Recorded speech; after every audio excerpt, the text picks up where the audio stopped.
Sound ఎంత తక్కువ ఉంది. సౌండ్ ఎంత తక్కువ ఉంది. వాళ్ళ సౌండ్ ఎందుకు?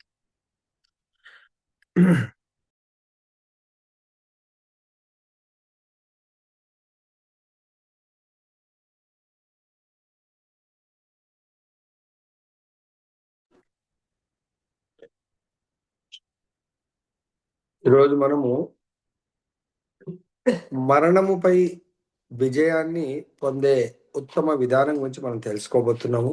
భగవంతుడి ద్వారా కృష్ణ భగవానుడు అర్జునుడు అడిగిన ప్రశ్నలకు సమాధానం చెప్తూ, సో మరణించబోయే వ్యక్తి అంటే మరణాన్ని ఎలా జయించాలి అనే దాంట్లో ఈ 4 శ్లోకాల్లో చాలా ఉత్తమ పద్ధతులు చెప్తున్నారు భగవంతుడు. మనందరికీ కూడా జీవితము చివరిలో భగవంతుడు చెప్తున్నాడు, జీవితం చివర అనేది ఎప్పుడు వస్తుందో మనకు తెలియదు. కానీ ఇక్కడ భగవంతుడు జీవితము ఫార్ములా చెప్తున్నాడు. జీవితము చివరిలో ఎవరైతే భగవంతుని స్మరిస్తూ ఈ దేహాన్ని వదిలేస్తారో వాళ్ళు ఇమ్మీడియట్ గా భగవంతుడి యొక్క భావాన్ని పొందుతారు. దేంట్లో ఎటువంటి సందేహం లేదు అని భగవంతుడు చెప్తున్నాడు. మరి జీవితము చివరిలో అంటే ఆచార్యులు ఏం చెప్తారంటే, మరణం అనేది భయపడవలసిన అవసరం లేదు. మరణం అనేది మనము జీవితంలో ఎన్నో పరీక్షలు రాస్తూ ఉంటాం అకాడమిక్స్లో. అటువంటి పరీక్షల్లో చిట్ట చివరి పరీక్ష మరణ రూపంలో. మరి మిగతా పరీక్షలన్నీ లైక్ ఎగ్జాంపుల్ తీసుకుంటే ఇంజనీరింగ్ 12+4 16 సంవత్సరాల ఎడ్యుకేషన్, ఇంకా చదువుకుంటూ పోతే ఎంటెక్ పిహెచ్డి ఉంటుంది. కానీ మ్యాక్సిమం ఇంజనీరింగ్ లేకుంటే మెడిసిన్, దాంట్లో ఎండి, తర్వాత ఇంకా ముందుకు ఎవరైనా చదవాలంటే సూపర్ స్పెషాలిటీ అనుకోవచ్చు. తర్వాత అక్కడితో ఆపేస్తారు, మళ్ళీ ఇంకా డ్యూటీస్ చేస్తూ ఉంటారు, ఇంకా ఎగ్జామ్స్ అయిపోతాయి. కానీ మన ఫైనల్ ఎగ్జామ్ మాత్రం ఎవరికి ఇష్టమున్నా లేకున్నా ప్రతి ఒక్కరూ రాయవలసిందే ఆ ఎగ్జామ్. సో మరి ఆ ఎగ్జామ్ ఎలా రాయాలి అనేది భగవంతుడు ఇక్కడ మనకు చెప్తున్నారు. ఏంటంటే కృష్ణ భక్తి భావంలో మనం ఎప్పుడైతే జీవితం కొనసాగిస్తామో, కృష్ణ భక్తి భావంలో ఎలా ఎప్పుడు భగవంతుడి యొక్క స్మరణ చేయాలి. ఎలాగైతే మనం అకాడమిక్స్ తీసుకుంటే ఇయర్ మొత్తం మనకు ఎంసెట్ కానీ జై మెయిన్స్ కానీ అందరిని మ్యూట్ చేయాల్సిందే ప్రభుజీ.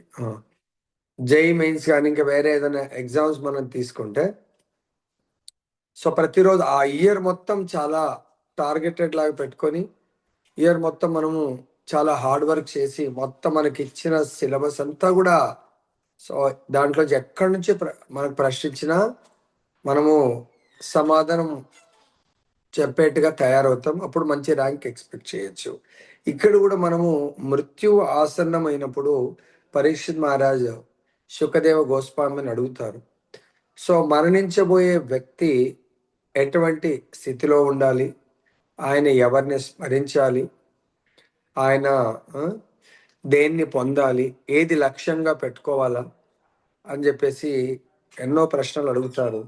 దానికి సుఖదేవ గోస్వామి చెప్తారు, మరణించబోయే వ్యక్తి సో భగవద్గీత ప్రకారము సంపూర్ణంగా అతను కృష్ణుణ్ణే స్మరిస్తే అటువంటి భావాన్ని, అంటే భగవంతుడిని పొందాలి, అక్కడే నా జీవన విధానము అనే భావాన్ని పొందుతాడు. అప్పుడు అతను భగవంతుణ్ణి పొందడము అనేది మన లాంగ్వేజ్లో ముక్తి అనుకుంటారు. ముక్తులు కూడా మనకు 5 రకాలు ఉంటాయి. ఒకటి సాయుజ్య ముక్తి, అంటే భగవంతుడి యొక్క బ్రహ్మ జ్యోతిలో లీనమైపోవటము. 2 సారూప్య ముక్తి, మనం ఈ దేహం వదిలేయగానే భగవంతుడి లాంటి చతుర్భుజ నారాయణ లేకుంటే ద్విభుజ శ్యామసుందరుడి యొక్క సకుల రూపంలో మనము ఆ రూపాన్ని స్వీకరిస్తాము. అదేంటంటే సచ్చితానంద శరీరము. ఈ భౌతిక దేహానికి 6 రకాల మార్పులు ఉంటాయి. ఈ భౌతిక దేహము పునరపి జననం పునరపి మరణం. మరలా ఒక భౌతిక దేహంతో కూడుకున్నటువంటి తల్లి శరీరము ద్వారా, గర్భము ద్వారా జన్మిస్తాము. అంటే ఇక్కడ 6 రకాల మార్పులు ఏంటంటే జన్మ తీసుకుంటారు, 2 స్లోగా పెరుగుతారు, 3 కొంతకాలం పెరిగి ఇంకక్కడే ఆగిపోతారు. 4 ప్రత్యుత్పత్తి, పునరుత్పత్తి అనుకోవచ్చు. మళ్ళీ బిడ్డలను కనడానికి కొరకు మైత్ర సుఖాన్ని అనుభవిస్తారు. 5వ మార్పు స్లోగా క్షీణిస్తారు. 6వ మార్పు నశిస్తారు. ఎప్పుడైతే మనం ముక్తి అంటే మరణము తర్వాత నేను ఈ 6 మార్పులతో కూడుకున్న దేహాన్ని ఇంక పొందకూడదు. ఇక్కడ మనం ఇప్పటివరకు అందరము 30, 40, 50, 60, 70 ఎవరు ఏ ఏజ్‌లో ఉన్నా గూడా అందరము జన్మించాము. మిగతా మూడిటిని అనుభవిస్తున్నాము. ఏంటది? రెండైతే అనుభవిస్తున్నాం. మూడో దాని గురించి తెలుసుకుంటాం. జన్మ, మృత్యు, జర, వ్యాధి, దుఃఖ దోషాను దర్శనం. అది దుఃఖాలతో కూడుకుంది. జన్మించేప్పుడు తల్లి గర్భంలో అలా మనం ఒక మురికి నీటి ఒక సంచిలో మనం ఉంటే ఎంత ఆనందం ఉంటుందో ఉండదు. అక్కడ దుఃఖాన్ని అనుభవించాము, కాకపోతే మర్చిపోయాం మనం. తర్వాత బయటకు వచ్చిన తర్వాత వ్యాధులు వస్తున్నాయి, ముసలితనం వస్తుంది. తర్వాత ఇంకా మరణం అనేది మనకి ఎప్పుడు ఆసన్నమవుతుందో మనకు తెలియదు. కాబట్టి మరి ఆ మరణం అనే పరీక్షను మనము రాయడం అంటే ఇక్కడ మనకు తాత్కాలికమైనటువంటి పదవుల్లో మనం ఉన్నాం. లైక్ మనం భౌతికంగా మాట్లాడితే ఏదన్నా కాంపిటేటివ్ ఎగ్జామ్ రాసి జాబ్ వచ్చిందనుకోండి. సో, అపాయింట్మెంట్ ఇస్తారు, ట్రైనింగ్ లెటర్ ఇస్తారు. ట్రైనింగ్ ఒక్కొక్క జాబ్‌కి ఒక్కొక్క రకమైన ట్రైనింగ్ ఉంటది. ఆ ట్రైనింగ్‌లో వాళ్ళు ఫలానా ట్రైనింగ్ సెంటర్‌కి వెళ్ళండి. అక్కడే అకామిడేషన్ ఉంటది. లేదా లోకల్ వాళ్ళైతే మీరు వెళ్ళి రావాలా. కానీ వాళ్ళు ఎగ్జామ్స్ పెడుతుంటారు, అసైన్‌మెంట్స్ రాయాలా, ఎన్నో రకాలుగా ఉంటది. ఎవరైతే అక్కడ ట్రైనింగ్ సెంటర్‌లో ఆ ఇన్‌స్ట్రక్టర్స్ మాట విని చక్కగా వాళ్ళ ఎగ్జామ్స్‌లో అన్నిట్లో క్లియర్ అవుతే ఏం చేస్తారు? పర్మనెంట్‌గా పోస్టింగ్ ఇవ్వడం జరుగుతుంది. ఇక్కడ గూడా మనము ఎన్నో జన్మలంటే ఓవరాల్‌గా 84,00,000 జన్మలుంటాయి. దాంట్లో 80,00,000 జన్మలు కేవలం మనము ఎగ్జామ్ రాస్తా ఉంటాం. సో, నెక్స్ట్ లాగా మనం వెళ్తా ఉంటాం. కంప్యూటర్ లాంగ్వేజ్‌లో ఏదైనా ఒకటి ఇన్‌స్టాల్ చేయాలంటే మనం ఇన్‌స్టాలేషన్ ప్రెస్ చేస్తే నెక్స్ట్, తర్వాత దానికి ఒక దగ్గర ఏదో ఒక దగ్గర ఈ కండిషన్స్ అన్నీ యాక్సెప్ట్ చేస్తే ముందుకెళ్తదన్నట్టు. సో, అప్పుడు ఆ కండిషన్స్ చూసుకుంటాం. ఓకే. యాక్సెప్ట్ అని కొడితే ముందుకెళ్తది. అప్పుడు నెక్స్ట్ తర్వాత ఎక్కడో ఒక దగ్గర ఫినిష్ అని కొడతాం. అప్పుడు అది ఇన్‌స్టాల్ అవుతుంది. అదేవిధంగా మనకు ఈ 84,00,000 జీవకోటిలో జలజానవ లక్షాని స్థావర లక్ష వింశతి క్రిమయో రుద్ర లక్షాని పక్షినాం దశలక్షణాం త్రింశలక్షాని పశవః చతుర్లక్షాని మానవ. పద్మపురాణంలో చెప్తున్నారు. జలచరాలు నీళ్ళల్లో 9,00,000 జీవరాశులు ఉన్నాయి. వాటి జన్మ పాపం అవి జస్ట్ నెక్స్ట్ వాటికి ఆయుష్ ఉంటుంది. దాని తర్వాత నెక్స్ట్ జన్మ దాని తర్వాత నెక్స్ట్ ప్రమోషన్. 9,00,000 జన్మల తర్వాత మనం స్థావర లక్ష వింశతి చెట్లు, చేమలు, లత ఇట్లాంటివి వాటిలల్లో వృక్షాలు ఇవి 20,00,000. అలా 20,00,000 నీళ్ళల్లో ఎంత డెలికేట్‌గా ఉన్నాము. దాని తర్వాత భగవంతుడు మనకు కొంచెం ప్రమోషన్ ఇచ్చాడు. భూమి మీద ఉండేట్టుగా. అది కూడా నాన్ మూవింగ్. మనము స్థావర నిలబడిపోతాం అలానే. అవి 20,00,000 జన్మలు ఎండకెండాము, వానకు తడిసాము, గాలికి అనుభవించాము. కానీ అలానే ఉండాలి. సో, ఎటువంటి శరీరం కూడా ఉండదు కప్పుకోవడానికి ఎంత చలికైనా, దేనికైనా. దాని తర్వాత స్లోగా క్రిమి కీటకాలు అటువంటి జన్మ 11,00,000. దాని తర్వాత కొద్దిగా ఎగరటం అన్నట్టు. అది 10,00,000 పక్షులు. దాని తర్వాత ఇంకా ఫైనల్ ఫేజ్‌కొచ్చాం. త్రింశలక్షాని 30,00,000 పశువులు. ఇవన్నీ మనం క్రాస్ చేసి వచ్చాం.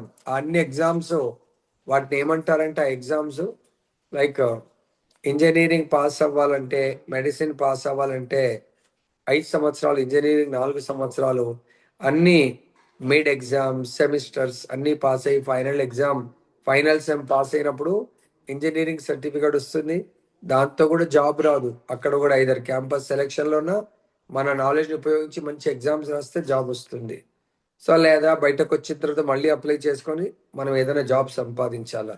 ఇక్కడ కూడా మనము ఎన్ని నీళ్ళల్లో, భూమి మీద, క్రిమికీటకాలు, పక్షులు, పశువులు అంటే 5 5 ఇయర్స్ కోర్స్ లాగా 5 కేటగిరీలలో 80 లక్షల సార్లు మనం ఎగ్జామ్స్ రాస్తూ వచ్చాం.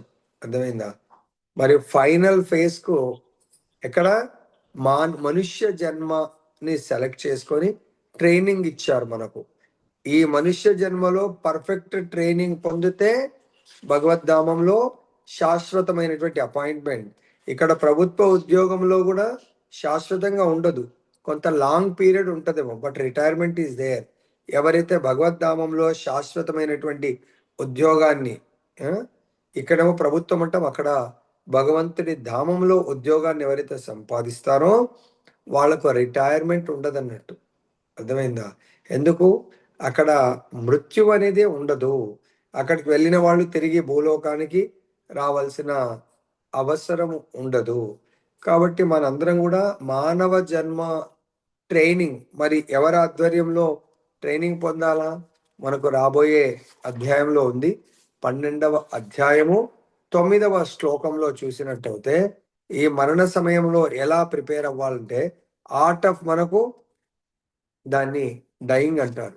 రోజు పొద్దున అక్కడ ట్రైనింగ్ సెంటర్లో ప్రిన్సిపల్ గారు ఉంటారు, తర్వాత ఇన్స్ట్రక్టర్స్ ఉంటారు. ఇక్కడ కూడా మనకు ఈ ట్రైనింగ్ సెంటర్లో గురువు గారు ఉంటారు. గురువు గారిని ప్రిన్సిపల్ అనుకుంటే గురువు గారి ఆధ్వర్యంలో ఎంతో మంది ఇన్స్ట్రక్టర్ స్టాఫ్ ఉంటారు, వేరే భక్తులు. సో ఇక్కడ ఎటువంటి ట్రైనింగ్ పొందాలా మనము ఆర్ట్ ఆఫ్ డైయింగ్ కొరకు? సో ఒక ఎక్స్పర్ట్ ప్రవీణుడైనటువంటి గురుదేవుని నిర్దేశంలో కొన్ని రూల్స్ రెగ్యులేషన్ ట్రైనింగ్ సెంటర్లో కూడా ఈ టైంకు పంచుకొట్టాలి, రావాలా, ఈ టైంలో ఈ schedule first class, second class, third class అన్ని క్లాసెస్ ఉంటాయి, తర్వాత మనకు గ్యాప్ ఉంటుంది. అలానే ఇక్కడ మనకు కొన్ని నియమాలను తప్పక పాటించాలి. తప్పకుండా పొద్దున్నే తెల్లవారుజామునే మేల్కొనాలా. నెంబర్ 2, తెల్లవారుజాము మేల్కొనగానే ఎవరైతే ఆర్ట్ ఆఫ్ డైయింగ్ నేర్చుకోవాలనుకుంటారో మృత్యుని మనము మృత్యు దేవతను రండి రండి స్వామి, ఎట్లయితే మనము ట్రైనింగ్ సెంటర్లో ఎప్పుడెప్పుడు పోస్టింగ్స్ ఇస్తారో మనం కోరుకున్న ప్లేస్ పోస్టింగ్ కొరకు ఆరాట పడుతూ ఉంటాం, ఎప్పుడైపోతుందా అని ఆ ట్రైనింగ్ చూస్తూ ఉంటాం. అలాగే ఎవరైతే ఈ మానవ దేహాన్ని రియలైజ్ అయ్యి ఇది నథింగ్ బట్ ట్రైనింగ్, నేను I'm going to get permanent post in Golokadham అనుకుంటారో ట్రైనింగ్ సెంటర్ వెళ్ళేటప్పుడు ఎవరైనా బాధపడతారండి? ఎవరు బాధపడరు. అది కూడా ఇష్టమున్న పోస్టింగ్ ఇస్తున్నారని తెలిసిన వాళ్ళు ఎవరు బాధపడరు. అలాగే ఇక్కడ కొన్ని విధి విధానాలు, తెల్లవారినే నిద్ర మేలుకొని స్నానం చేసి ఆలయంలో ప్రవేశించడం అంటే మన ఇంట్లో ఉన్నటువంటి మందిరంలో మనం ప్రవేశించి ఏం చేయాలా? భగవంతుని మేల్కొల్పి భగవంతుని యొక్క ధూపదీప నైవేద్యాన్ని సమర్పించి మళ్ళీ భగవంతుడి నామాన్ని జపం చేస్తూ తర్వాత భగవంతుడికి ఇష్టమైనటువంటి అలంకారం చేస్తూ భగవంతుడికి మళ్ళీ నైవేద్యాన్ని సమర్పించి కేవలం అటువంటి నైవేద్యం పెట్టినటువంటి ఆహార పదార్థాలను వండి ఆ ప్రసాదాన్ని మాత్రమే తీసుకోండి. వీటన్నిటితో పాటు ఇంకెన్నో నియమాలు ఉంటాయి. వాటిలో ముఖ్యంగా ప్రతిరోజు మృత్యువు ఆసన్నం అవుతుంది అంటే ఎప్పుడైనా రావచ్చు. శుకదేవ్ గోస్వామి చెప్తున్నారు, మృత్యువు ఆసన్నమయ్యే సమయంలో ఎవరైతే సంపూర్ణ కృష్ణ చైతన్యంలో ఉంటారో వాళ్ళు భగవద్ధామానికి వెళ్ళగలుగుతారు. మరి మనకు ప్రశ్న ఉదయించవచ్చు, ఇప్పుడు బాగున్నాం కాబట్టి మనం మాట్లాడుతున్నాం, మృత్యువు ఆసన్నమైనప్పుడు మరి మనకు గొంతు ఎలా ఉంటుంది ఏంటో దానికి భగవంతుడు చెప్తున్నారు. సో ఎవరైతే వాళ్ళ జీవితంలో నిత్య నిరంతరము గోలోకం నుండి వచ్చినటువంటి అమృతము, నామామృతము, గోలోకేర ప్రేమదన హరినామ సంకీర్తన, ఈ యొక్క హరే కృష్ణ కృష్ణ కృష్ణ హరే హరే, హరే రామ రామ రామ హరే హరే. సో ఈ నామాన్ని మనం పలకడం కాదు, ఈవెన్ స్వయంగా బ్రహ్మ రుద్రాది దేవతలు కూడా పలుకుతా ఉంటారు. ఏ సాంగ్? బ్రహ్మ ఏ విధంగా నామజపం చేస్తాడు? బ్రహ్మ బోలే చతుర్ముఖే కృష్ణ కృష్ణ హరే హరే, మహాదేవ పంచముఖి రామ రామ హరే హరే. బ్రహ్మ 4 ముఖాలతో భగవంతుడి యొక్క కృష్ణ నామాన్ని జపిస్తారంట. అదేవిధంగా రుద్రుడు 5 ముఖాలతో ఆయన పంచముఖతో రామనామాన్ని జపిస్తూ ఉంటాడు. ఏ విధంగా మనము ఈ త్రిగుణాలతో కూడుకున్నటువంటి ఈ దేహము ఏ విధంగా ఉంటుంది? ఒకసారి తమోగుణం, ఒకసారి రజోగుణం, ఒకసారి సత్వగుణం. అంటే ఇష్టమున్నట్టు మిస్‌బిహేవ్ చేస్తుంటుందన్నట్టు. మనకు భగవంతుడి యొక్క ధామానికి వెళ్ళడానికి మనం ప్రిపేర్ అవుతుంటే, ఈ దేహము దాని నుండి ఎలాగైతే ట్రైనింగ్ సెంటర్‌లో గూడా కొంతమంది డుమ్మాలు కొట్టి, సినిమా షికార్లకు ఎగ్జామ్స్ గూడా రాయకపోతే వాళ్ళు డిటైన్డ్ అవుతారు. నెక్స్ట్ ట్రైనింగ్‌కి మళ్ళీ పంపిస్తారు వాళ్ళని.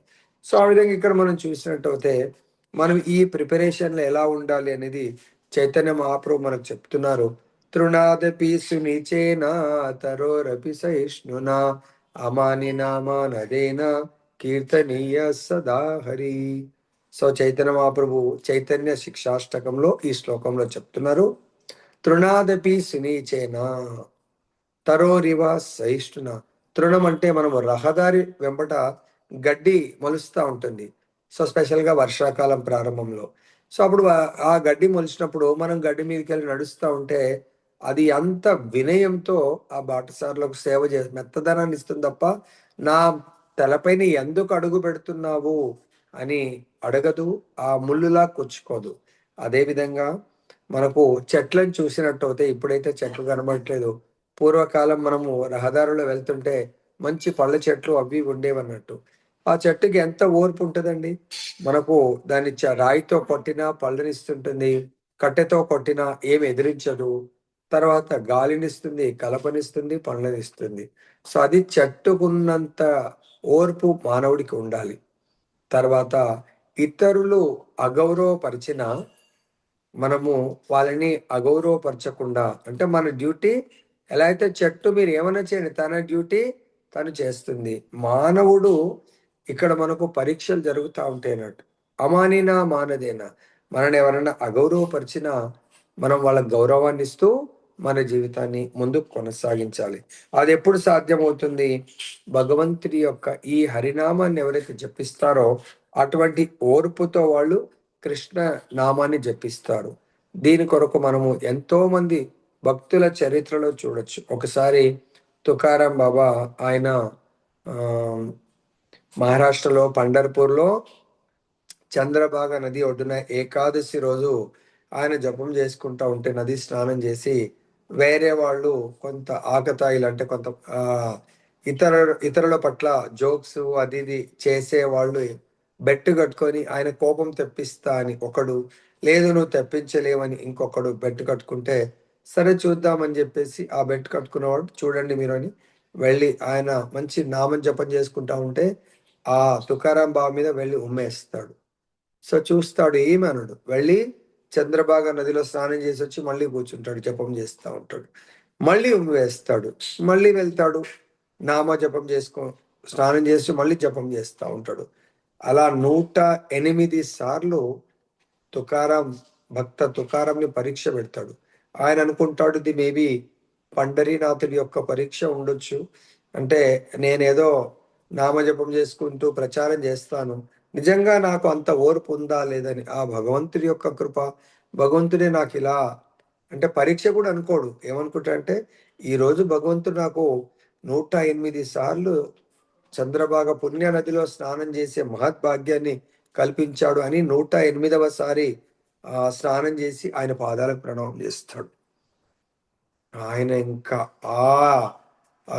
అటువంటి యాక్టివిటీతో ఆయన ఎప్పుడైతే ప్రణామం చేస్తాడో ఆ ఎవరైతే ఉమ్ము వేశారో ఆయన గుండె తరుక్కపోతుంది. ఈయన మామూలు మానవ మాత్రుడు కాదు, ఈయన దైవాంశ సంభూతుడని ఆయన ఉల్టా కన్నీళ్లతో తుకారాం బాబా యొక్క కాళ్ళు గడుగుతాడు. మహాప్రభు నన్ను క్షమించండి, మీరు మహాత్ములు, మేము ఇలా బెట్టు కట్టుకోవడము కానీ నా హృదయాంతరాల్లోంచి నువ్వు మార్చేశారు మీరు. నేను ఇంకొకసారి ఏ భక్తుడి పట్ల కూడా ఇటువంటి అపరాధం చెయ్యను అంటే తుకారాం బాబు అంటారు, లేదు లేదండి, నా జీవితం మొట్టమొదటిసారి ఇంత పుణ్యంలో రోజుకు మా 2 మార్లు స్నానం చేసేవాడిని, ఈరోజు ఏకాదశి రోజు 108 సార్లు స్నానం చేయించే మహత్భాగ్యం కల్పించారు అని. అంటే ఒక భక్తుడి ఎలా ఉంటుంది, తన జీవితం మొత్తం భజన చేసుకుంటూ ఉంటే ఒక ఫైన్ డే భగవంతుడు తన లోకం నుంచి పుష్పక విమానం పంపిస్తాడు. అప్పుడు వస్తుంది విమానం అంటే తన భార్యకు చెప్తే, భార్య పాపం ఆమె ఏదో అంత నాలెడ్జ్ లేదు, పని చేసుకుంటే రోజు ఏదో చెప్తా ఉంటావు అని నమ్మదు.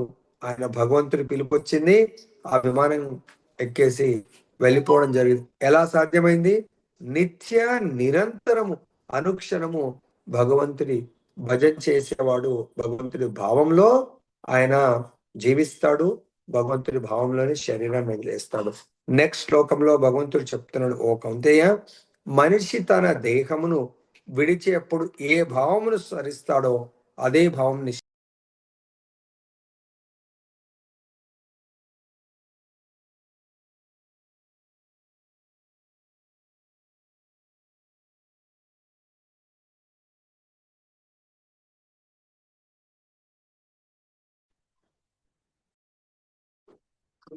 ఇది మళ్ళీ పోతుంది అమ్మ వచ్చింది.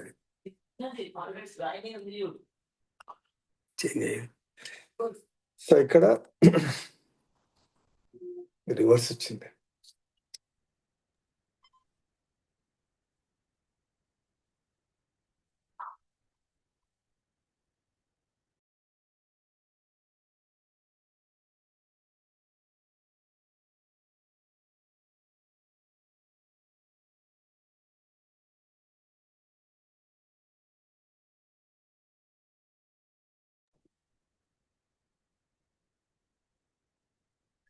సో ఇక్కడ నెక్స్ట్ శ్లోకంలో ఎవరు తన శరీరాన్ని వదిలేసేప్పుడు ఎటువంటి భావాన్ని గ్రహిస్తారో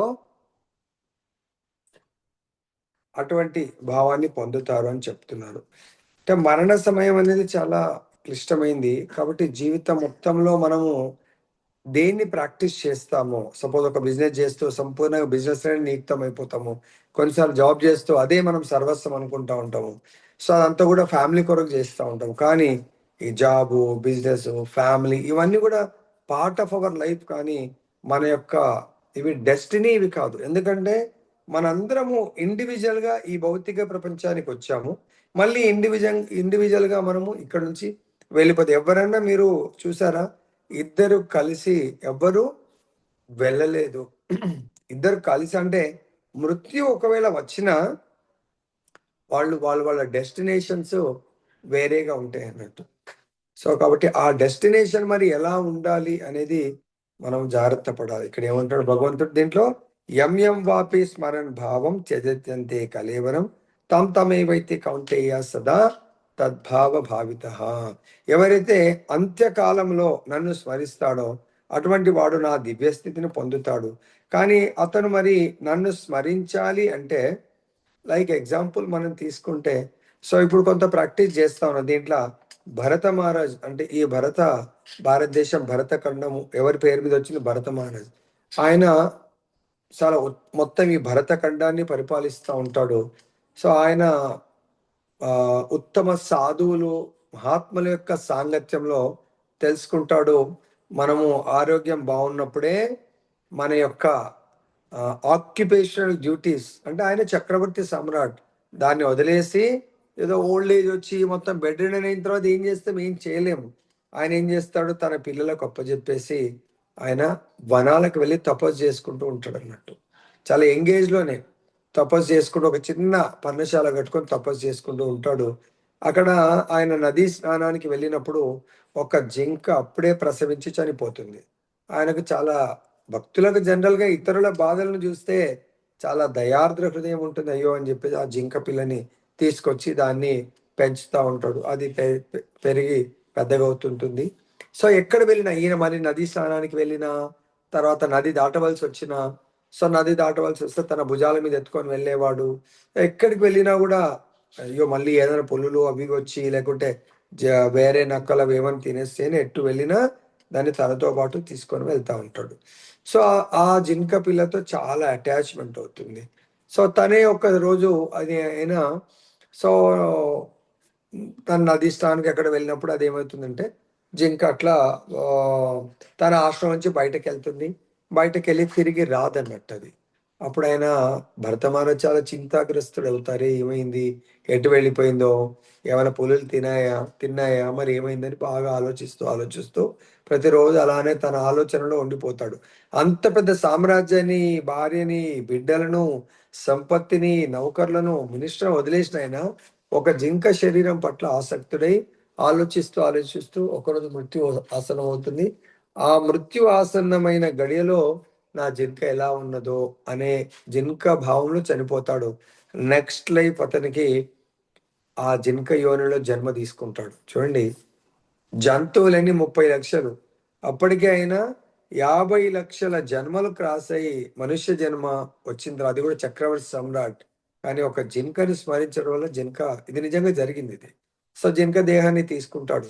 కానీ భగవంతుడు ఎంత కరుణామయుడు, దయామయుడు, కృపామయుడు అంటే, ఒక్కసారి ఎవరైతే భగవంతుడి యొక్క భక్తి చేస్తారో వాళ్ళకు భగవంతుడు వదిలిపెట్టడు. వాళ్ళకి ఎప్పటికీ వాళ్ళతో ఉంటూ వాళ్ళకు మేలు చేస్తూ ఉంటాడు. వాళ్ళకు భగవద్గీత 2వ అధ్యాయము 40వ శ్లోకంలో చెప్తున్నారు, నేహాభిక్రమ నాశోస్తి ప్రత్యవాయో న విద్యతే స్వల్పమప్యస్య ధర్మస్య త్రాయతే మహతో భయాత్. సో మన జీవితంలో కొంచెం భక్తి చేసిన భగవంతుడు చెప్తున్నాడు, భయంకరమైనటువంటి విపత్తు మనకు వచ్చినప్పుడు ఆ విపత్తు నుంచి రక్షిస్తాను అన్నాడు. సో ఆయనకు వచ్చిన విపత్తు ఏంటి? సో ఆల్రెడీ చెప్పాడు, నువ్వు ఇటువంటి స్మరణ చెయ్యొద్దు అని. ఆయన ఆ జింకతో అటాచ్మెంట్ పెట్టుకున్నాడు, వదలలేదు ఎంత చెప్పినా. సో ఆయన జింక దేహం పొందిన తర్వాత అప్పుడు రియలైజ్ అవ్వడానికి కొరకు ఆ జింక దేహంలో తన మనుష్య జన్మలో చేసిన తప్పుని గుర్తు చేస్తూ ఉంటాడు. దీనికి భగవంతుడు ఏం చేస్తాడంటే, ఇలా నిజంగా జరుగుతుందా అని మీ అందరికీ డౌట్ రావచ్చు. దానికి భగవంతుడు 15వ అధ్యాయము 15వ శ్లోకంలో చెప్తున్నారు. ఏమంటారంటే ఇక్కడ, సర్వస్య చాహం హృది సన్నివిష్టో మత్తా స్మృతిర్జ్ఞానమపోహనం చ వేదైస్య సర్వైర్ అహమేవ వేద్యో వేదాంత కృద్వేద విదేవ చాహం. 15.15. దీంట్లో నేను ప్రతి ఒక్కరి హృదయంలో ఉండేటువంటి ఆసీనుడయ్యేటువంటి పరమాత్మను, నా నుండే అంటే మన లోపలున్న పరమాత్మ నుండే మనకు జ్ఞానము అంటే జ్ఞాపక శక్తి, జ్ఞానము, మరుపు కలుగుతున్నాయి. ఇప్పుడు జింక దేహంలో జ్ఞానము, జ్ఞాపక శక్తి, మరుపు, అక్కడ భగవంతుడు ఏం హెల్ప్ చేస్తున్నాడు? పూర్వజన్మలో ఆయన చేసినటువంటి భక్తికి, నీవు జింకవు కాదు, నీవు పలానా భరత మహారాజువు, లాస్ట్ లైఫ్లో నీకు ఇలా ఉండింది, నువ్వు అనవసరంగా తప్పు చేయడం వల్ల జింక దేహం వచ్చిందంటే, ఇక ఆయన పశ్చాత్తాప పడుతూ, స్వామి నన్ను ఈ జింక శరీరం నుంచి ఎప్పుడు తప్పిస్తావో ముక్తి కల్పించండి, నేను మళ్ళీ మంచి భక్తి చేసుకొని మీ ధామం రావాలనుకుంటున్నాను అని వేడుకుంటాడు. అప్పుడు ఇమ్మీడియట్గా జింక శరీరాన్ని వదిలేసి ఒక ఉత్తమ బ్రాహ్మణుడి యొక్క వంశంలో జన్మించి, అక్కడ వాళ్ళు ఏం చేస్తారు, ఉత్తమ బ్రాహ్మణులు అంటే వాళ్ళు రాజుగారి ఆస్థానంలో ఆస్థాన పండితుల్లాగా ఉంటారు. అటువంటి వంశంలో జన్మిస్తాడు. మంచి చదువు సంఖ్యలు నేర్చుకుంటాడు. సో రాజాస్థానంలో కొలువులో ఉద్యోగాన్ని పెట్టిస్తామంటే ఆయనకి ఇష్టం ఉండదు. లేదు లేదు, నేను ఇంకా ఆల్రెడీ చాలా తప్పు చేసి వాళ్ళకి చెప్పడు కానీ తప్పు చేశాను, నేను ఇంకా ఈ జాబులు చేయదలుచుకోలేదు, భగవంతుడి యొక్క భక్తి చేసుకొని నేను నా జీవితాన్ని ముగించడానికి వచ్చానంటాడు. వాళ్ళు అంటారు, మరి నువ్వు ఇలా చేస్తే రేపు పొద్దున్న నీకు పెళ్లి చేస్తే ఎవరు నిన్ను పోషిస్తారు, నీ పిల్లల్ని ఎవరు పోషిస్తారు, లేదు నువ్వు చేసుకోవాల్సిందంటే, లేదు మీరు ఇంత పెద్ద జాబులు చేస్తున్నారు, నాకు ఇంత కడుపుకి ఇంత భోజనం పెట్టడానికి ఎందుకు మీరు ఇది అవుతున్నారంటే, వాళ్ళు ఇలాగన్నా కఠినంగా మాట్లాడితే మారుతాడేమో అని మేము నీకు పెట్టలేము అంటారు. పెట్టకపోతే నేను చూసి ఎక్కడన్నా భిక్షాటన చేసుకుంటా అంటే, సరే నువ్వు మా ఇంట్లో వెళ్ళిపో అంటే, పాప ఆయన అరణ్యాలకు వెళ్ళిపోయి అక్కడ భిక్షాటన చేసుకుంటూ జీవితాన్ని గడిపి, కానీ భగవంతుని మాత్రం మర్చిపోలేదు. మనకు చెప్తారు ఆచార్యులు, మన నిజమైన సంపత్తి నారాయణ స్మృతి, నిజమైన సంపత్తి నారాయణ విస్మృతి, నిజమైన విపత్తు.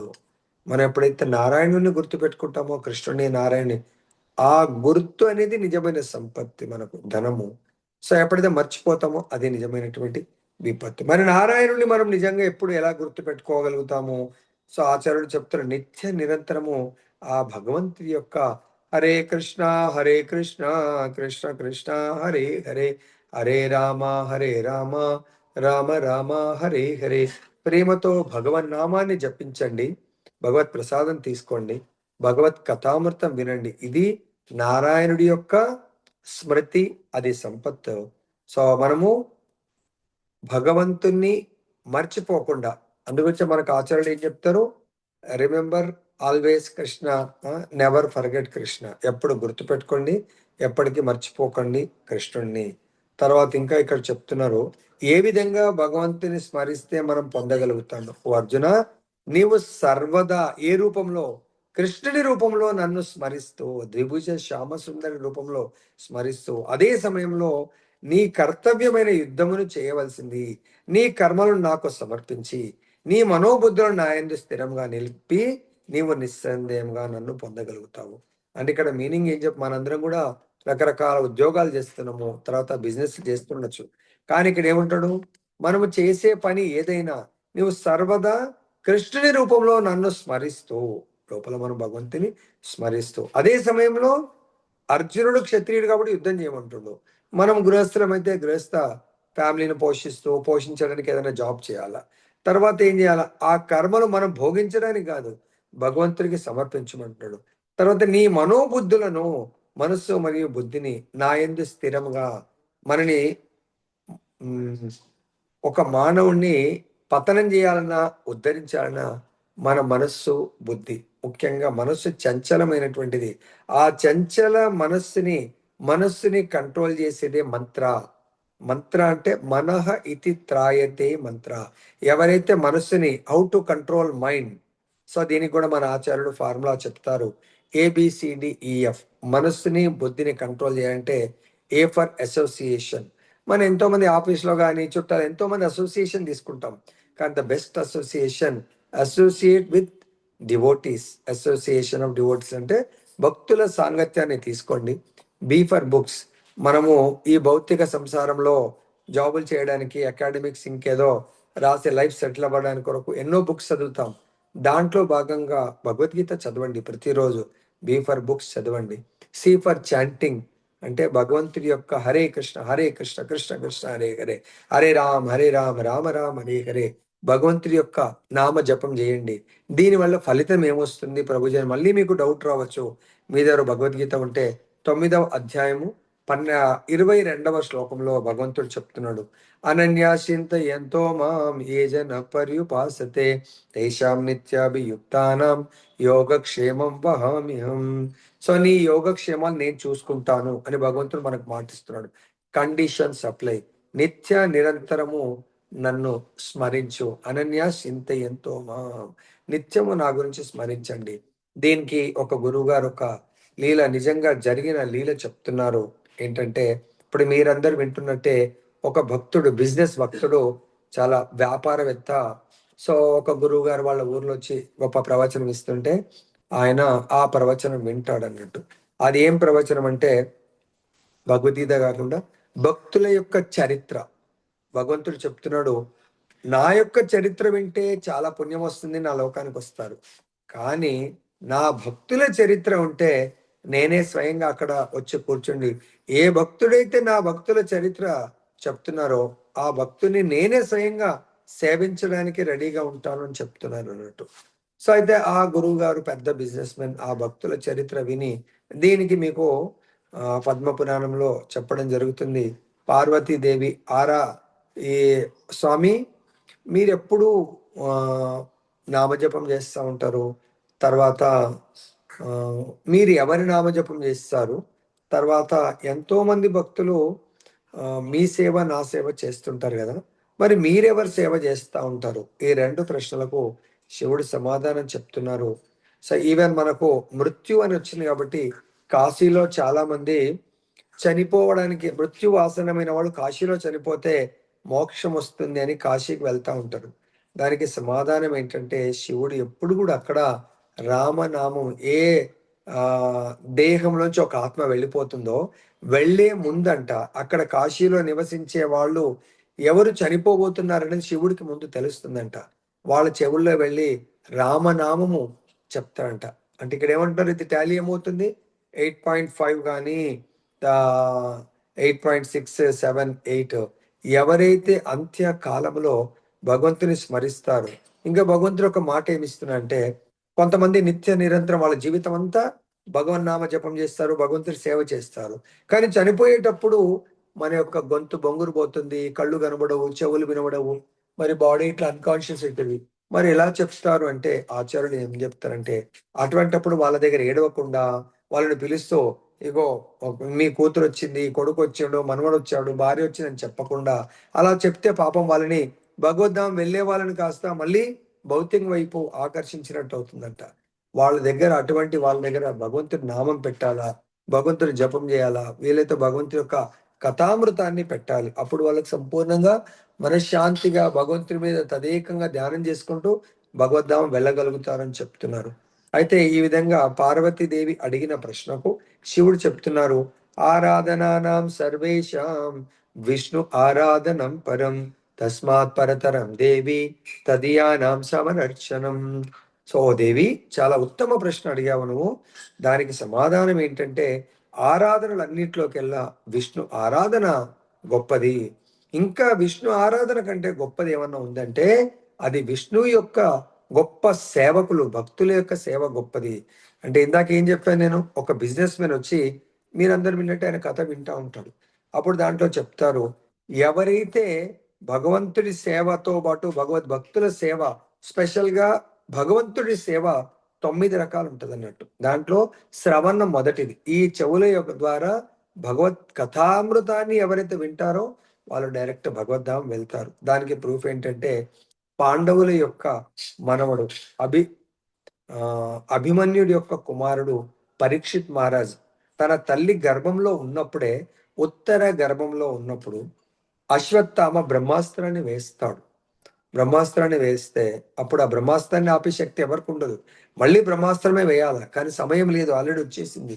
అప్పుడు ఉత్తర కృష్ణ భగవానుడి దగ్గరికి పరిగెడుతుంది, పాహిమాం ప్రభో జగన్నాథ, ఏ యోగేశ్వర, నా యొక్క గర్భంలో ఉన్నటువంటి నా కుమారుణ్ణి రక్షించండి, నేను చనిపోయినా పర్వాలేదు అంటే, భగవంతుడితో ఏంటి నువ్వు చనిపోయినా పర్వాలేదు అని అంటున్నావు నీ కుమారుని? ప్రభు, ఈ వంశంలో ఆ వంశంలో కురు వంశము మళ్ళీ వీళ్ళ దాంట్లో ఎవ్వరూ లేరు, ఒకే ఒక్కడు మిగిలాడు, అతన్ని రక్షించండి అంటే భగవంతుడు ఆ సమాధానానికి సంపూర్ణ శరణాగతి పొంది వేడుకున్నందుకు భగవంతుడు ఉత్తర గర్భంలోకి వెళ్ళి తన సుదర్శన చక్రం ద్వారా ఆ బ్రహ్మాస్త్రాన్ని విచ్ఛిన్నం చేస్తాడు. ఆ పరీక్షితుని గర్భంలోనే రక్షిస్తాడు. పరీక్షితుని ఒక్కసారి గర్భంలో రక్షిస్తాడు, రెండవసారి పరీక్షితుడికి మళ్ళీ మృత్యువు బ్రాహ్మణ బాలుడు శాపం ఇస్తాడు, నువ్వు 7 రోజుల్లో చనిపోబోతున్నావు అని చెప్పేసి.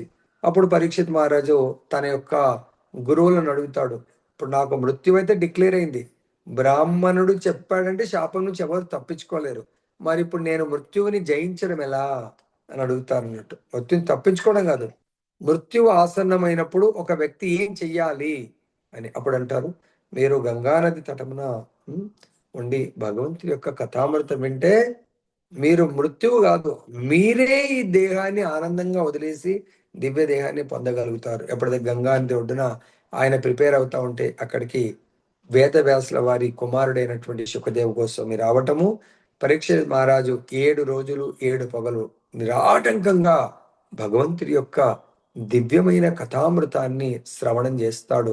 ఎప్పుడైతే ఆ కథామృతం అయిపోతుందో ఇమ్మీడియట్ గా మృత్యువు ఏ రూపంలో వస్తుందని చెప్పారు, తక్షక నాగు వచ్చి నిన్ను కాటేస్తుంది. తక్షక నాగు కూడా టచ్ చేయడానికి అంత పర్మిషన్స్ లేవు, అంత ఫుల్ రెస్ట్రిక్షన్ అయిపోయింది. ఆ కథామృతం అనే సర్కిల్ నాకు ఎంటర్ కాలేకపోతున్నాను.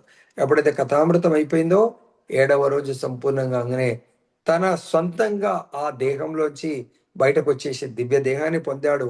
తక్షక నాగొచ్చి శరీరాన్ని కరిచి కాల్చేస్తుంది తప్ప పరీక్షిత్ మహారాజ్ని ఏమీ చేయలేదు. అది కారణము పరీక్షిత్ మహారాజు ధర్మాత్ముడు, నిత్య భగవత్ సేవకుడు, భగవంతుని స్మరిస్తూ భగవంతు యొక్క లోకానికి వెళ్ళడం జరిగింది. నెక్స్ట్ శ్లోకంలో చెప్తున్నారు, మనసు ఎల్లప్పుడూ నా స్మరణలోనే నిలిపి మార్గం తప్పకుండా నన్ను దేవదేవునిగా ధ్యానించేవాడు నన్ను తప్పక చేరుకుంటాడు. దీనికి మనం ఎగ్జాక్ట్ ఎగ్జాంపుల్ తీసుకోవచ్చు ఏంటంటే, భీష్మ పితామహుడు, ఆయన గంగాదేవి కొడుకు, గాంగేయ అని కూడా అంటారు. ఆయన భగవంతుడి నిత్య నిరంతరము విష్ణు సహస్రనామాలను జపిస్తూ తన ఎన్నో ఉమ్, ఆ, కార్యాలు, ఆయన ఒక చక్రవర్తి లాగా ఉంటాడు, కానీ మళ్ళీ తన తల్లికి తన తండ్రికి మాట ఇచ్చిన ప్రకారము తను ఆ యొక్క సింహాసనానికి రక్షిస్తూ సేవిస్తానంటాడు. అప్పుడు తన తండ్రి ఆశీర్వాదం ఏంటి? ఇచ్చా మృత్యువు నీకు ప్రాప్తి కలుగుగా కంటాడు. అంటే చూడండి, తండ్రిని ఎంత ఒబీడియంట్ గా సేవ చేయడము దేని కొరకు? రాజ్యాన్ని రక్షిస్తానంటాడు. సో కానీ అలా అని ఆయన తన నిత్య నియమం ఏంటి? భగవంతుడి యొక్క విశ్వ సహస్రనామాలు, భగవంతుని సేవించడంలో ఆయన వెనకంజ వేయడు. సో అలా నిత్య నిరం సేవిస్తూ సేవిస్తూ మహాభారత యుద్ధంలో కూడా ఆయనకు అపజయం అంటూ ఉంటుంది. ఎందుకంటే మృత్యువే లేదు. ఆయన కోరుకుంటేనే మృత్యు వస్తుంది, లేదంటే మృత్యువు రాదు. కానీ అపోనెంట్లు ఎవరున్నారు? సాక్షాత్ భగవానుడు ఉన్నాడు. ఆ భగవంతుడి యొక్క ఇచ్చనే తన ఇచ్చగా భావించి, సో అప్పుడు భీష్ముడు తన మృత్యు యొక్క రహస్యాన్ని కూడా చెప్పడము, దాని తర్వాత ఆయన ధనుర్బాణను వదిలేయటము. అప్పుడు అర్జునుడు మనందరికీ తెలుసు.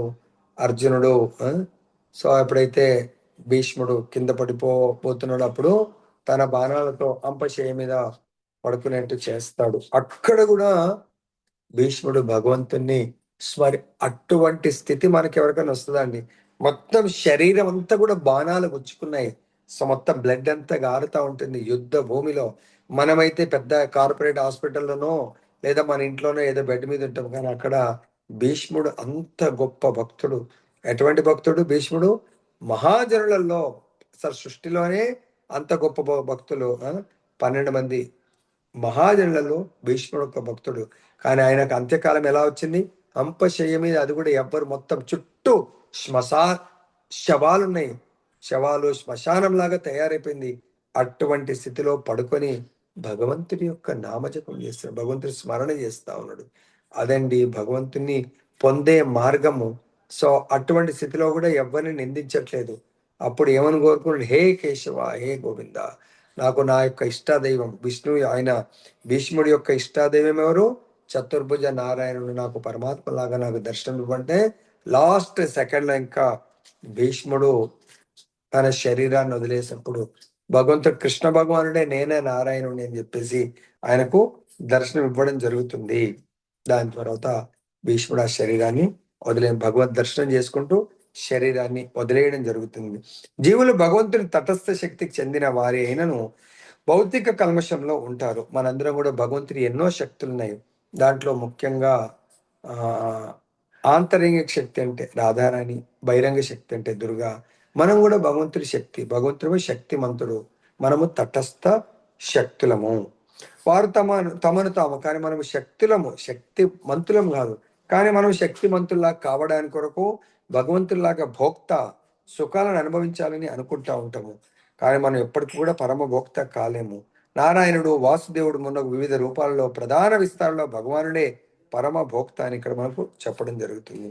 నారాయణుడు, కృష్ణుడు, రాముడు ఇత్యాది రూపాలు దేనిలోనైనా భక్తుడు హరే కృష్ణ నామకీర్తన ద్వారా తన పూజ ధ్యేయమైన భగవంతుని నిరంతరము స్మరించాలి. ఈ నిరంతర స్మరణ వలనే భగవంతుడి యోగక్షేమాలను నేను చూసుకుంటాను అంటున్నాడు.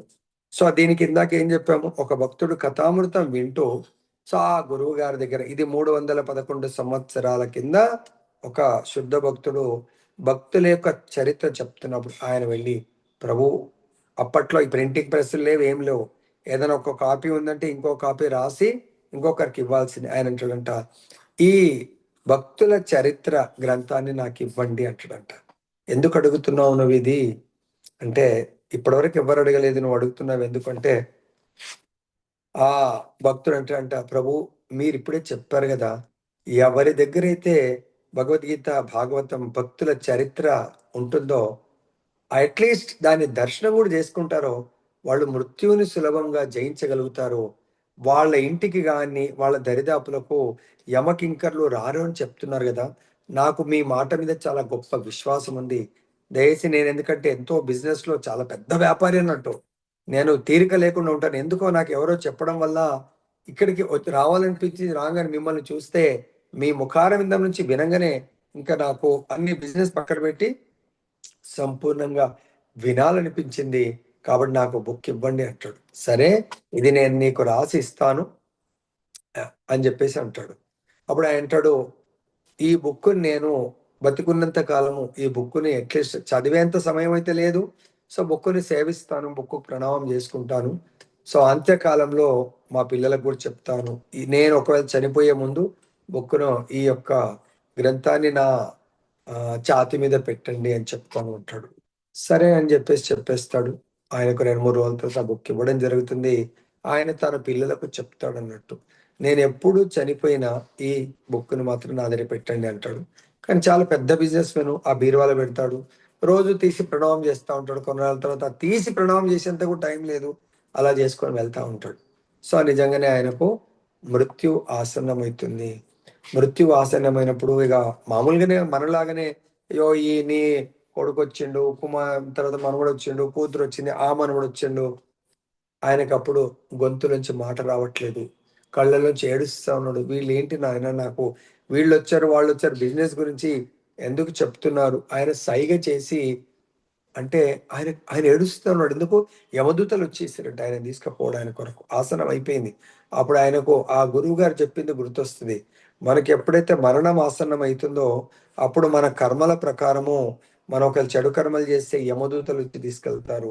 మన పుణ్యకర్మలేస్తే వైకుంఠ దూతలొస్తారు. కానీ ఈయన ఎప్పుడూ భగవంతుడి యొక్క సేవ చేయలేదు. టైం ఇవ్వలేదు. చాలా డబ్బు సంపాదించాడు. ఆ డబ్బు తన పిల్లలకు మళ్ళీ ఇంకా బిజినెస్‌లో ఇన్వెస్ట్ చేస్తూ పోతున్నాడు తప్ప, ఆ యొక్క ధనాన్ని భగవత్ సేవకు ఉపయోగించలేదు. అప్పుడు రియలైజ్ అవుతుండు. ఏడుస్తా ఉన్నాడు. ఇంత ధనం పెద్ద సంపత్తి సామ్రాజ్యం ఉంది. కానీ ఎవ్వడూ రక్షించలేకపోతుండు. యమదూతలొచ్చారు. ఆ! ఈ యొక్క వంతులొచ్చి తీసుకొని వెళ్ళడానికి. అప్పుడు అంటున్నాడు ఆ గురువుగారు చెప్పింది గుర్తొస్తుంది. భగవంతుడు ఏమన్నాడు? "నేహాభిక్రమ నాశోస్తి ప్రత్యవాయోన విద్యతే స్వల్పం." అంటే ఆ ఒక్కరోజు క్లాస్ విని, ఆ బుక్ తెచ్చుకొని రోజు ఆ భక్తుల చరిత్ర బుక్కుని సేవించడము. తనప్పుడు గురువుగారు చెప్పారు కదా! ఛాతీ మీద. అప్పుడు సైగలతో చెప్పిరంట. ఆ బుక్ తీసుకొచ్చి ఛాతీ మీద పెట్టండి. అప్పుడు వాళ్ళ కుమారులకు గుర్తొస్తారు. కుమారులు ఓల్డ్ ఏజ్ అయిపోయిండ్రు. అప్పుడు వాళ్ళ పిల్లలకి చెప్తూ మనవళ్ళకు ఆ బుక్ తీసుకురండి. తాతగారి చెస్ట్ మీద పెట్టండి అని. ఎప్పుడైతే ఆ బుక్ తీసుకొచ్చి పెట్టారో యమదూతలు పారిపోయారు. సో, అప్పుడు ఆ యొక్క బుక్ స్పర్శ వల్లనే ఆయన లోపల భగవత్ చైతన్యం వచ్చిందట. అప్పుడు భగవంతుడి యొక్క నామజపం చేస్తూ ఆయన భగవద్ధామానికి వెళ్ళడం జరిగింది. సో, ఇక్కడ మనకేం చెప్తున్నంటే భగవంతుడు లాస్ట్ మొమెంట్‌లో మనకు రావాలంటే అట్‌లీస్ట్ సాధువుల యొక్క సాంగత్యంలో భగవంతుడి యొక్క కథామృతాన్ని ఎవరైతే వింటారో వాళ్ళకి ఇటువంటి చమత్కారాలు జరుగుతాయి. మనసు చంచలమైనది. అందుకే బలవంతంగా దానిని కృష్ణ స్మరణలో నెలకొల్పడము అవసరము. బలవంతమన్నా చెయ్యండి. మనం అనుకో ప్రభుజీ ఫోర్స్‌బుల్‌గా చెయ్యొద్దు గదా! కుదరదండి. మన పిల్లల్ని చిన్నప్పుడు బెదిరిస్తాము. ఇంకెంతో కఠినంగా శిక్షిస్తాము. చదివిపిస్తాము. ఎందుకు? మెచ్యూరిటీ వచ్చే వరకు. అదేవిధంగా మన మనసు ఇమ్మెచ్యూరిటీగా ఉంది. దాన్ని కఠినంగా కూర్చునబెట్టండి. ఎలాగైతే గొంగలి పురుగు సీతాకోక చిలుకగా మారాలని తలుస్తూ, అదే జన్మలో సీతాకోక చిలుకగా మారిపోయే ఒక ఉపమానము తరచుగా మనకు వినబడుతుంది. గొంగలి పురుగు ఎప్పుడు నేను సీతాకోక చిలుకని మారుతానా? ఎప్పుడు సీతాకోక చిలుక స్మరణ చేస్తా ఉంటదంట. ధ్యానిస్తా ఉంటుంది. ఆ విధంగా మనం ఎప్పుడు భగవంతుడి ధామానికి వెళ్తామా? ఎప్పుడు భగవంతుడిని ఏమనుకున్నాం? 5 రకాల ముక్తులు. ఒకటి భగవంతుడి లోపల కలిసిపోవడము అంటే బ్రహ్మజ్యోతిలో. 2 భగవంతుడి యొక్క రూపము. 3 భగవంతుడి లోకము. 4 భగవంతుడికి సమీపంగా భగవంతుడి ప్రతి లీలలో పాల్గొనటము. 5 భగవంతుడి లాంటి ఐశ్వర్యాన్ని పొందడము. కానీ ఇక్కడ మనం ఎవరైతే శ్రీకృష్ణుడినే నిరంతరము తలిస్తే జీవితం చివరిలో శ్రీకృష్ణునితో సమానమైన దేహాన్ని దాన్నే సారూప్య ముక్తి అంటారు. ఈ విధంగా ప్రతి ఒక్కరూ పొందగలుగుతారు. ఇంకా ఎన్నో లీలలున్నాయి. ఫైనల్ లీల కలియుగంలో మనకు చైతన్య మహాప్రభు కృష్ణుడే చైతన్య రూపంలో వచ్చినప్పుడు సో, చైతన్య మహాప్రభు శిష్యుడు ఒకరుంటారు. అతను పుట్టింది ముస్లిం ఫ్యామిలీలో హరిదాస్ ఠాకూర్ అంటారు. ఆయన భగవంతుడి యొక్క ఆదేశానుసారము ప్రచారం చేస్తూ చైతన్య మహాప్రభు అంటారు ప్రతి ఒక్కరికి కూడా యారే దేకో తారే కహో కృష్ణ ఉపదేశ్. ప్రతి ఒక్కరికి కృష్ణుడి యొక్క ఉపదేశం చెయ్యండి. అంటే భగవన్ నామం చేయమనండి. భగవత్ కథామృతం వినమని వేడుకోండి. రిక్వెస్ట్ చేయండి. తెలీదు కదా వాళ్ళకు. మన పిల్లలకు ఒకసారి బతిమిలాడతాం, ఒకసారి గట్టిగా చెప్తాం. అలానే మనం ప్రతి ఒక్కరికి బతిమిలాడండి. చెప్పండి. ఇది పోతే మళ్ళీ సమయం పోతే రాదు అని వాళ్ళు ప్రచారం చేస్తూ పూరి జగన్నాథ్‌కు చైతన్య మహాప్రభు సన్యాసం తీసుకొని వచ్చిన తర్వాత హరిదాస్ ఠాకూర్ కూడా వచ్చి ప్రభు నాకు భగవన్ నామము చేయాలని చెప్పేసి ఆశీర్వదించండి అనడం వల్ల చైతన్య మహాప్రభు ఆశీస్సుల వల్ల హరిదాస్ ఠాకూర్ రోజుకు 3 లక్షల నామజపం చేస్తాడు. అంటే దాదాపుగా 22-23 గంటలకు సంపూర్ణంగా నామజపం చేస్తూ ఉండిపోతాడు.